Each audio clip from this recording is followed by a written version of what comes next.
अगर आप भी मेरी तरह हो जिसकी मैथ्स तो स्ट्रांग है, कंसेप्ट स्ट्रांग है, सब आता है, अप्रोच भी सही है, लेकिन फिर भी मैथ्स में नंबर नहीं आ रहे, मॉक में स्पीड नहीं बढ़ रही और कंफ्यूज है कि भाई हमारे साथ ऐसा क्यों हो रहा है, तो ये वीडियो आपके लिए है। क्योंकि सेम चीज मेरे साथ भी होती थी, सब कुछ आने के बावजूद भी मैथ्स में नंबर ही नहीं आते थे। आई वाज शॉक्ड कि बाकी लोग इतनी स्पीड में कैसे बना रहे हैं। Then I realised my weak point is calculation. मेरी कैलकुलेशन बहुत ज्यादा स्लो थी क्योंकि मैं हमेशा ही बेसिक कैलकुलेशन मेथड्स यूज करती थी, जैसे मैं स्कूल में सिखाया गया था। मैंने कभी दिमाग ही नहीं लगाया कि किसी और तरीके से भी कैलकुलेशन कर सकते हैं। इनफैक्ट मेरी तो ये हालत थी कैलकुलेशन में कि मॉक को पॉज करके मैं कैलकुलेटर लेकर के बैठती थी। इनफैक्ट जब मैं बुक भी सॉल्व करती थी तो मैं कैलकुलेटर लेकर के बैठती थी। मुझे लगता था यार कैलकुलेशन में क्या, ये तो जाकर हम एग्जाम में कर ही लेंगे, ये तो हमें बचपन से आता है। बट नो नो नो, ऐसा नहीं करना है, क्योंकि आपको स्पीड करने के लिए कैलकुलेशन की कुछ ट्रिक्स जाननी होती है। और इसमें हमारी कोई गलती नहीं होती। बचपन से कभी किसी टीचर ने सिखाया नहीं कि भाई कैलकुलेशन ऐसे सोच सकते हैं, वैसे सोच सकते हैं। जब तैयारी में टीचर सिखाते थे तो मुझे लगता था कि कैलकुलेशन में इतना क्या दिमाग लगाना, ये तो और ज्यादा डिफिकल्ट कर रहे हैं चीजों को। लेकिन नहीं, आपको कैलकुलेशन की कुछ ऐसी ट्रिक्स सीखनी ही पड़ेंगी जो कि कम हो लेकिन यूजफुल हो। अब कैलकुलेशन ट्रिक के नाम पर यह भी नहीं कि उसके लिए अलग से नोट्स बनाकर उसको ही आप अलग से प्रैक्टिस किए जा रहे हो। कैलकुलेशन की ट्रिक सिंपल होनी चाहिए, बहुत सारे क्वेश्चंस में लगनी चाहिए, क्योंकि मैथ्स के जो टीचर्स हैं उनको ऑब्वियसली बहुत सारे ट्रिक्स एंड हैक्स आएंगे ही, क्योंकि वो टीचर है, उनका सब्जेक्ट है, उनको वही पढ़ाना है। लेकिन आपको और भी साथ में सब्जेक्ट्स पढ़ने हैं, इसलिए बहुत ज्यादा कैलकुलेशन की ट्रिक्स नहीं सीखनी। जितनी सीखनी है सारी की सारी यूजफुल होनी चाहिए। तो लेट्स स्टार्ट द वीडियो। देखिए, स्पीड बढ़ाने के लिए ना सिर्फ कैलकुलेशन इंपॉर्टेंट नहीं है, इसके साथ अप्रोच भी मैटर करता है कि आप किस तरीके से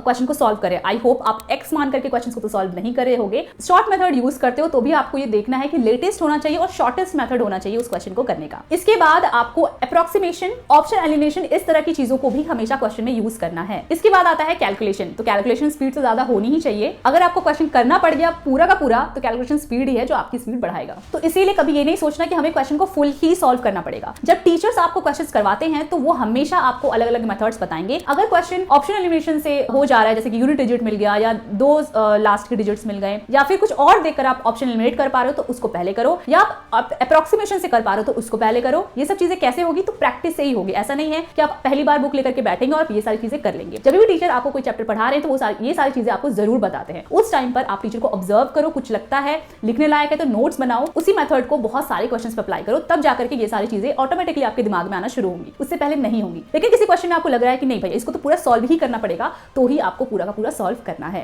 अब बात करती हूँ मेरी कैलकुलेशन स्पीड कैसे बढ़ी थी। तो मैं एक लाइब्रेरी में पढ़ती थी अपने एक फ्रेंड के साथ, बहुत बार आप लोगों को बताया है। फॉर्चुनेटली उसकी कैलकुलेशन स्पीड अच्छी थी, तो मैं उसकी कैलकुलेशन स्पीड को वो किस तरह से कैलकुलेशन कर रहा है उसको ऑब्जर्व करती थी। So this is the best method कि आप ऑब्जर्वेशन के थ्रू कैलकुलेशन को सीख सकते हो। आपके साथ अगर कोई फ्रेंड है जिसकी कैलकुलेशन अच्छी है तो उसको ऑब्जर्व कर सकते हो, या फिर टीचर सबसे बेस्ट तरीका है, उनकी कैलकुलेशन को वो किस तरह से कैलकुलेशन कर रहे हैं उससे ऑब्जर्व कर सकते हो। और उसी के साथ जब आप क्वेश्चन का नोट्स बनाओगे तो कैलकुलेशन का भी साइड में नोट्स बना लेना, उसको याद रखना और उसको बहुत सारे क्वेश्चन में यूज करने की कोशिश करना। कभी ऐसा लगे कि ये पर्टिकुलर ट्रिक जो है इस पर्टिकुलर क्वेश्चन के लिए ही अप्लाई हो रहा है तो उसको सीखने की ज्यादा जरूरत नहीं है, वरना वो आपके लिए बर्डन हो जाएगा। सो इसीलिए अगर आपको ऐसा लग रहा है कि आपकी कैलकुलेशन स्पीड कम है तो ऑब्जर्वेशन के थ्रू कैलकुलेशन ट्रिक्स को सीखो जो बहुत ज्यादा यूजफुल रहेंगे, और उसको 15-20 क्वेश्चंस पर अप्लाई करोगे तो अपने आप आपको स्ट्राइक करेगा मॉक के टाइम पर। तो ऐसा नहीं करना है कि मॉक के टाइम कैलकुलेटर लेकर बैठना है मेरी तरह, या फिर मैं तो पॉज करके कैलकुलेशन करके उसके बाद क्वेश्चन मार्क करती थी। इतना ज्यादा मैं, और इसी वजह से CHSL 2019 और CGL 2019 में फेल कर गई थी, जस्ट बिकॉज ऑफ कैलकुलेशन मैं नहीं कर पा रही थी वहां पर जाकर। और बहुत नर्वसनेस हो रही थी, जैसे डिले होता है ना वैसे आपकी सांसें बढ़ने लग जाती है। तो इसलिए कैलकुलेशन स्पीड पर ध्यान दो, और ये बहुत ही सिंपल है। तो चलिए अब एक एक करके ऐसे ट्रिक्स के बारे में बात करते हैं जो मैंने पर्सनली बहुत ज्यादा यूज करे थे और मुझे बहुत ज्यादा इफेक्टिव लगते हैं। वीडियो में आगे बढ़ने से पहले मैं आप लोगों के साथ शेयर करूंगी अग्रवाल एग्जाम कार्ड के ये सारे बुक्स का रिव्यू। ये सारे बुक्स सारे ही गवर्नमेंट एग्जाम्स के लिए बेनिफिशियल है, चाहे आप SSC की तैयारी कर रहे हो, बैंकिंग की तैयारी कर रहे हो, या फिर किसी अदर एग्जाम की तैयारी कर रहे हो। तो सबसे पहली बुक है ये स्टैटिक जीके की बुक, जो मुझे सबसे बेस्ट लगी है सारी बुक्स में से।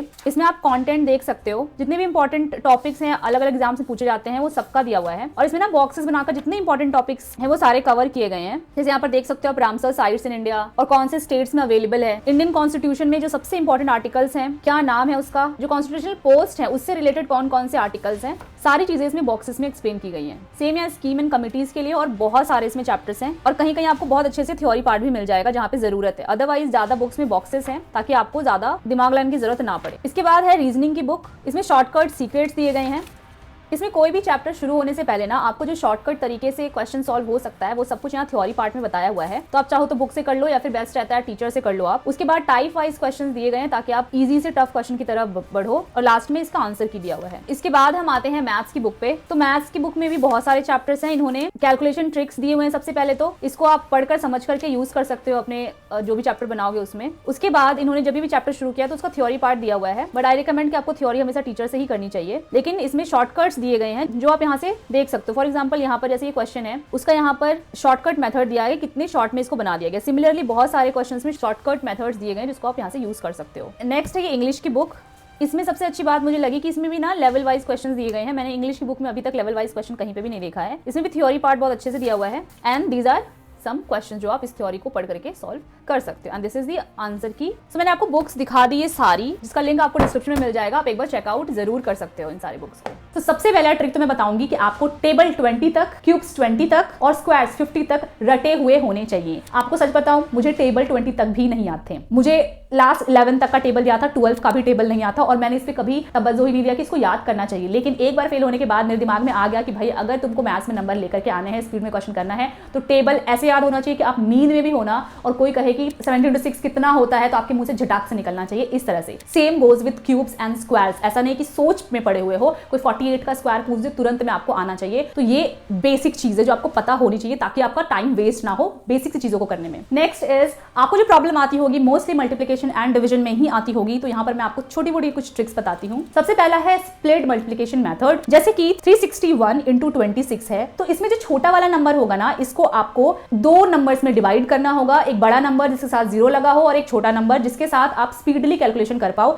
जैसे हमेशा 20, 30, 40 इस तरह के नंबर्स को चूज करो और 2 से आप सिंपली मल्टीप्लाई कर सकते हो। 3 अगर यहाँ पर होता तो 3 से स्पीडली मल्टीप्लाई कर लेते। तो इस तरह से इसको मल्टीप्लाई करके आपको लिखना है। उसके बाद 6 से भी आप तुरंत मल्टीप्लाई कर दोगे। और ये जो दोनों चीजें हैं ना, ये आपका मेंटली होना चाहिए। ये नहीं कि आप बैठकर लिख रहे हो कि इतना प्लस इतना और एंड ऑल। आप सिंपली मल्टीप्लाई माइंड में करो और सीधा पेपर में लिखो और उसके बाद इन दोनों को ऐड कर दो। ये जो एडिशन है ये बहुत आपका फास्ट होगा, क्योंकि एडिशन आप फास्ट कर पाते हो, मल्टीप्लिकेशन इतना फास्ट नहीं कर पाते हो। So this is the method जो आपको बहुत ही सिंपल लग रहा होगा, लेकिन उनसे पूछो जो इसको यूज करते हैं, मेंटल बहुत ज्यादा कैलकुलेशन वो कर लेते हैं, उसके बाद सीधा पेपर में आंसर लिखते हैं कि बहुत ज्यादा वास्टली क्या बोलूंगी एप्लीकेबल है। तो इस ट्रिक को आई होप आप यूज करते भी होंगे, लेकिन जो बिगनर्स है मैं उनके लिए बता दे रही हूँ। इसके बाद आपको ना कभी भी आप जब किसी चैप्टर को सॉल्व करते हो तो कभी कभी उसमें कुछ कैलकुलेशन होते हैं जो कि काफी पॉपुलर होते हैं या वो बहुत बार काम में आते हैं। जैसे कि प्राइम नंबर्स के साथ की जो मल्टीपल्स होते हैं वो बहुत बार रिपीट होते हैं, चाहे वो रीजनिंग में हो या फिर मैथ्स में हो। जैसे कि 31 के मल्टीपल जो है 62, 93 बहुत बार आपको दिखेंगे। तो इनको देखते के साथ ही आपके दिमाग में आना चाहिए कि अच्छा ये 31 × 2 है, 31 × 3 है। Same goes with 41। तो इस तरह के जो प्राइम नंबर्स होते हैं उनके मल्टीपल्स आपको देखते के साथ समझ में आने चाहिए, जो कि बहुत ज्यादा यूज होते हैं। तो ये आपका कैलकुलेशन बहुत ज्यादा स्पीड कर देगा। फॉर एग्जाम्पल, अगर आपको पता है कि 31 × 3 = 93, तो इस तरह का कोई कैलकुलेशन बड़ा सा आपके सामने आएगा। ये तो मैंने छोटा सा एग्जाम्पल दिया। तो यहाँ पर जिनको पता नहीं होगा 31 का मल्टीपल, वो सोचेगा पहले कि भाई हम किसको किससे कटाएं, लेकिन जिनको मल्टीपल साफ साफ दिख रहा है, तुरंत दिमाग में आ रहा है, वो इसको इजीली कटा पाएंगे और जल्दी इसका रिजल्ट निकाल पाएंगे। मैंने तो कुछ ऐसे लोगों को देखा है कि ऊपर लिखा है 360 और नीचे लिखा है 36 और उसको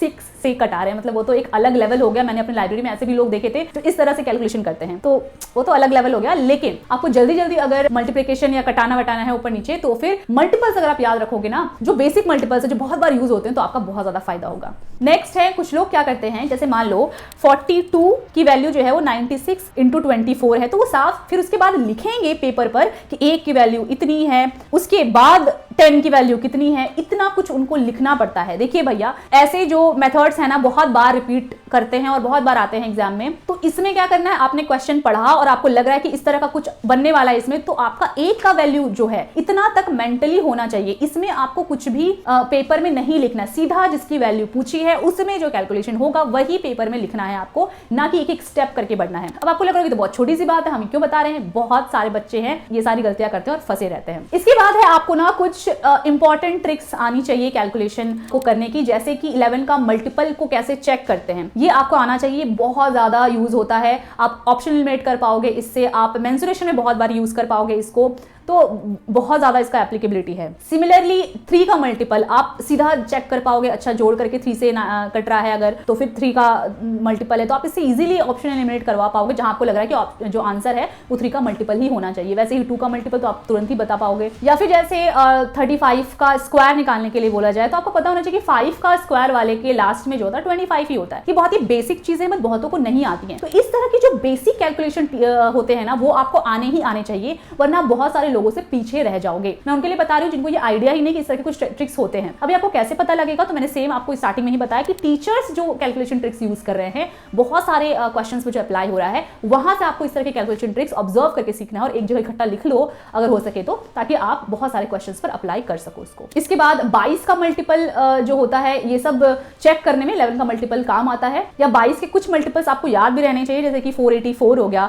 और 4-5 मल्टीपल्स तक 22 के याद कर लो ताकि आप तुरंत में इसको देख के ये आंसर मार्क कर सको। इसके बाद हम आते हैं कि कैलकुलेशन ट्रिक्स ना बहुत सारे आपको सिर्फ नंबर सिस्टम चैप्टर से ही बहुत सारे मिल जाएंगे। नंबर सिस्टम अपने आप में एक चैप्टर आना अलग बात है, और उसके जो ट्रिक्स है कैलकुलेशन के, उसको बहुत सारे चैप्टर्स में यूज कर पाना अलग बात है। तो नंबर सिस्टम जिन्होंने अच्छे से पढ़ा ना, उसको पता होगा कि मल्टीपल्स, डिविजिबिलिटी और बहुत तरह की ऐसी चीजें उसमें आपको सिखाई जाती है, जिससे आप ऑप्शन एलिमिनेट कर सकते हो, यूनिट डिजिट के थ्रू देख सकते हो, और बहुत चीजें कर सकते हो उसको यूज करके। तो नंबर सिस्टम चैप्टर को अच्छे से पढ़ना, मल्टीपल्स अच्छे से पढ़ना, डिविजिबिलिटी अच्छे से पढ़ना। फॉर एग्जाम्पल, अगर जैसे यहाँ पर मैंने क्वेश्चन लिखा 87 into 93 into 416 divide by 29 into 31। अब जैसे यहाँ पे 31 वाला कंसेप्ट मैंने आपको बताया, प्राइम नंबर का अगर आपको मल्टीपल पता है तो सिंपली आप यहाँ से इसको काट सकते हो। 29 का भी मल्टीपल यहाँ पर है तो आप यहाँ से काट सकते हो। लेकिन थोड़ा सा अगर आप यहाँ पर ध्यान दोगे तो आपको समझ में आएगा कि आंसर चाहे जो होगा 2 का ही मल्टीपल, क्योंकि नीचे प्राइम नंबर है और उसका मल्टीपल है, तो हमें कटवाने फटवाने की कोई जरूरत नहीं है। सिंपली हमें देखना ऑप्शन में 2 का कौन सा मल्टीपल है, वही इसका आंसर होगा। तो इस तरह से करके हम मल्टीपल्स को बहुत ब्यूटीफुली यूज कर सकते हैं। इसके बाद 9134 इंटू 717। अब यहाँ पर देखिए, आपको इसको मल्टीप्लाई करने की कोई भी जरूरत नहीं है। आप सिंपली देखोगे कि 2 का मल्टीपल इसमें है, तो जो आंसर होगा उस पर भी 2 का मल्टीपल होगा, तो आप सिंपली उसको आंसर कर सकते हो। नेक्स्ट आता है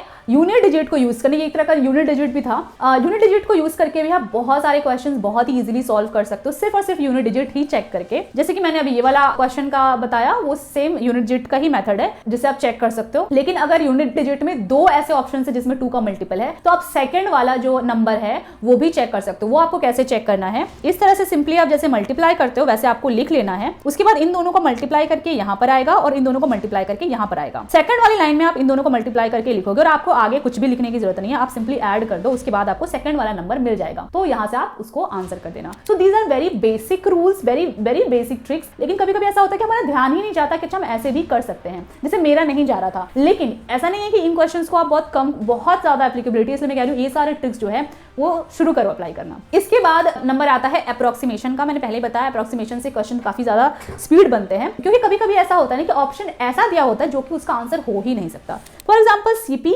110 दिया है, प्रॉफिट 13% दिया और एसपी 90, 91, 912, 124.3 है। आप 2-3 तरीके से इसका ऑप्शन एलिमिनेट कर सकते हो। इसको आपको सॉल्व करने की बिल्कुल भी जरूरत नहीं। पहली बात तो प्रॉफिट हुआ है, इसलिए 90 और 91 ये ऑप्शन तो हो ही नहीं सकते हैं। 912 भी ऑप्शन नहीं हो सकता क्योंकि इतना ज्यादा तो नहीं होगा। दूसरी चीज कि ऑप्शन जो होगा वो पॉइंट में होगा, तो यही एक ऑप्शन है जो कि पॉइंट में, क्योंकि 13% का यहाँ पर प्रॉफिट है। प्लस यहाँ पर सीपी 110 है, तो 11 जहां पर भी आपको देखो, आप कोशिश करो ऑप्शन से ही सीधा 11 का मल्टीपल ढूंढ करके मार्क कर दो। तो इस तरह से आपको दिमाग लगाना है, जहां पर भी 11 रहे मल्टीपल में आप वो भी कर सकते हो। तो इस तरह से आपको अप्रोक्सीमेशन भी यूज करना है। अब हम आते हैं कि मैंने आपको छोटे छोटे ट्रिक्स बताएं, इस तरह के बहुत सारे छोटे छोटे और ट्रिक्स होते हैं जो आप टीचर्स के साथ में मिल करके, टीचर्स की वीडियो जहां से पढ़ रहे हो उनको देख करके ऑब्जर्व करो। और ऐसा एक्सपेक्ट मत करो कि कल देखा और आज आपको आने लग जाए। एक ट्रिक सीखो और एक ट्रिक को ही बहुत सारे क्वेश्चन में अप्लाई करके देखो। 15 मिनट कम से कम एक दिन में आप कैलकुलेशन के लिए टाइम निकालो, खुद से ही डिजिट्स लिखो, मल्टीप्लाई लिखो,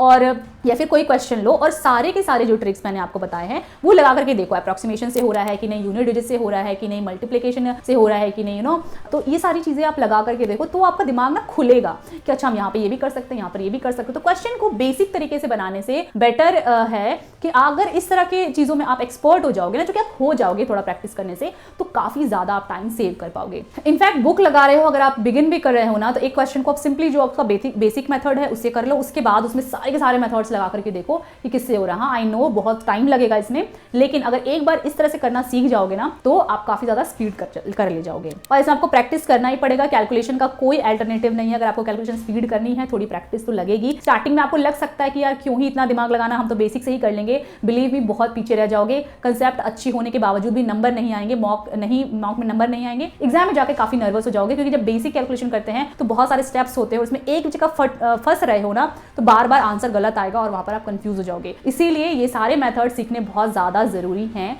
चाहे इजी पेपर आ रहा है चाहे टफ आ रहा है, आप सीखो ताकि बाकी के सब्जेक्ट्स में आप और ध्यान ध्यान से कर सको। सो यार this is all about this video. I hope आपको ये वीडियो अच्छी लगी होगी। अच्छी लगी है तो चैनल को सब्सक्राइब जरूर कर लेना, क्योंकि 2026 वालों के लिए ऐसी बेहतरीन वीडियोस आगे आने वाली हैं। ASO Vlogs the biggest channel for guidance for SSC CGL exams and all SSC exams in fact. चलिए मिलते हैं ऐसी ही इंफॉर्मेटिव वीडियोस के साथ आगे भी, तब तक के लिए जय हिंद।